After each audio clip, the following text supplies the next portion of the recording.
What is going on, my broskiis? My name is Toadskii, back again, here to bring you guys yet another One Piece Treasure Cruise video. So as of me recording this video, and as of you guys seeing this video as it's uploaded, tomorrow or today, depending on where you live, the treasure map will be going live. So I want to take this time and opportunity to bring you guys a video talking about my own personal teams, breaking them down, how they get through the content. So it gives you guys a little bit more inspiration for the upcoming treasure map versus Shiryu, which is going to be here from August 13th at 1900 PST time until August 17th at 1859 PST time. Okay, so we've already made a video in the past talking about the treasure map as a whole, breaking down each of the stages and giving you guys free-to-play teams that will give you a little bit of inspiration for clearing this content. We talked about also the actual Shiryu unit himself. He's actually pretty decent, but let's go ahead and jump over to my own treasure map teams to give you guys the breakdown. So first of all, the first of the mini bosses is going to be against Jesus Burgess.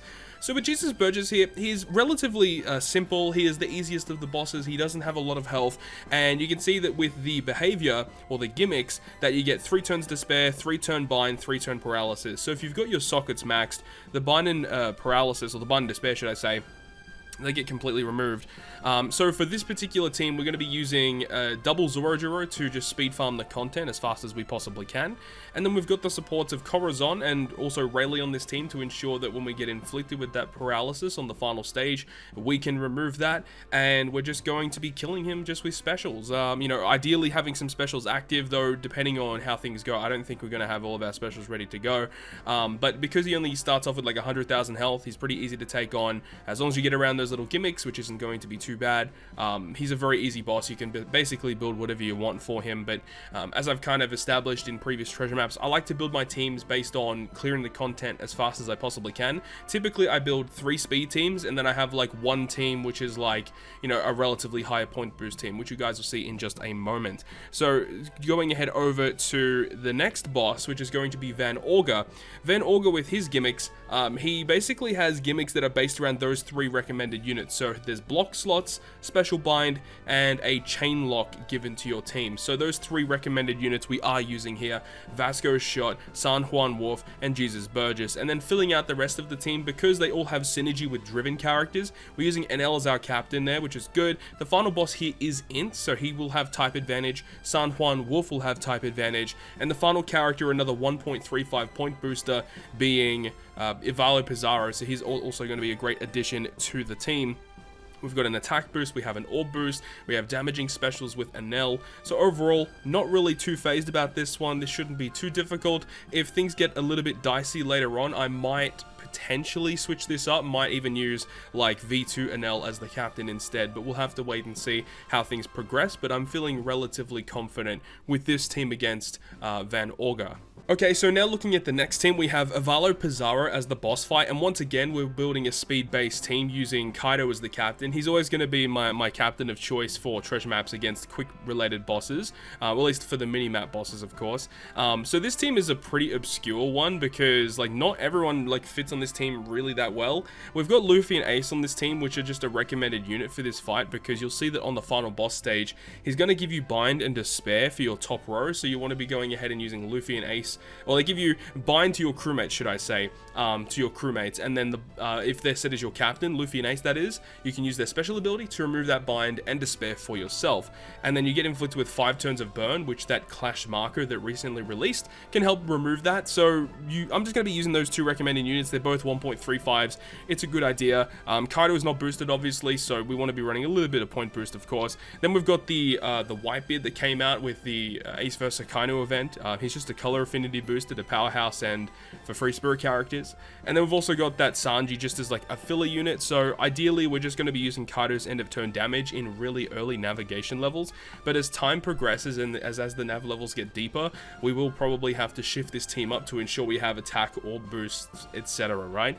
But as for early stages of the treasure map, shouldn't be too much of an issue. And now looking at the last of the mini map bosses, we have Vasco's Shot, who is a strength character, ideally bringing as many quick units as you possibly can. So they've got delay immunity, defense down immunity, and they've got a damage barrier as well, which is kind of annoying, but they also have the 10 turns of increased defense. So bringing Onami as the captain is perfect, or just typically you'd bring her as the captain, but Onami is great because as long as you have full HP, HP, you will go ahead and remove the defense down immunity and then apply the conditional boost. But with this team as well, like this team is just raw power. We've got versus Ace Akainu, we've got V2 Kaido, Magellan, and then Doflamingo as well, just to get another 1.35 point booster. So in terms of damage, this is going to do a lot. This is going to be very impressive. So with double Magellan, we have both 1.5 point boosters. This team's going to be boosting a lot for a mini-map boss, and definitely should last us pretty much the entire duration of the treasure map. So absolutely no issues there at all. So now we get to the part of the video where we talk about the final boss teams, which are the most important teams that you need to build for the treasure map. So with this team, we're running obviously more recently released characters. We've got V3 Blackbeard, we've got Gecko Moria, as well as the Lafitte that we were lucky enough to pull from the treasure map, as well as the Katarina Devon. But we've also got the World Journey Koala going to be joining us on this particular team as well. Now, the main reason why we're bringing that particular unit, that Koala, is because of stage 4. So if you look at stage 4, you get given block orbs and the enemy has 3 turns of threshold. Luckily for us, the World Journey Koala is a 1.35 point booster, gets rid of block orbs, and gets rid of the damage threshold. So that's perfect for us. Unfortunately, because this unit is not a driven or a powerhouse character, they're not getting boosted at all, so that really does suck. Actually, what's the captain effect of this guy?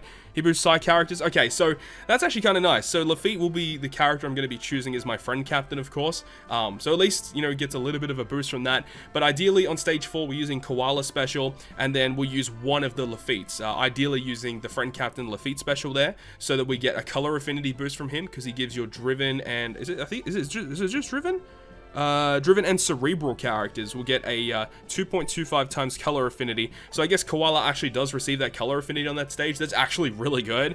So that's what we're going to be doing for that stage. And then for the final boss stage against Shiryu himself, who is a Psy boss, we'll have 5 turns of special bind to your top row, and then 5 turns of bind to your top row, and then 4 turns of damage reduction, rainbow shield, and then has a delay immunity. So we're going to be using Lafitte special, which gets rid of the bind on the top row, and then the Blackbeard switch effect will actually remove the special bind on himself, so it enables us to use his special on that stage. We also have Gecko Moria to give us a full board of matching slots, as well as the attack boost, because remember, under Blackbeard, Moria will become an orb booster and an attack booster, not a damage reducing unit, so that's useful. And then to actually remove the rainbow shield off of the enemy, Katarina Devon actually does that. So we have chain boost, we have orb boost, attack boost, the utility that we need, and a color affinity boost, plus that huge chain boost from Blackbeard is going to be huge as well. 5 times captains.